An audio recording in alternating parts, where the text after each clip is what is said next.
How to turn off private session on Spotify and make your listening activity visible again. In this quick tutorial, I'll show you exactly how to disable private session on Spotify. First, open the Spotify app and make sure you're signed into your account. Once you're on the home screen, tap your profile picture in the top corner. From the menu that appears, select Settings and Privacy. Next, scroll down and open Privacy and Social. Here, look for the private session option. If the toggle is enabled, it means your listening activity is currently hidden from your followers and friends. Simply tap the toggle to turn private session off.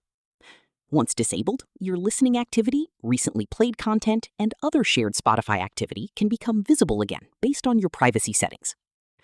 While you're in this section, you can also review options like listening activity and recently played artists to control what others can see on your profile. That's all it takes to turn off private session on Spotify. If this video helped you, don't forget to like, subscribe, and turn on notifications for more Spotify tutorials and tech guides. Thanks for watching.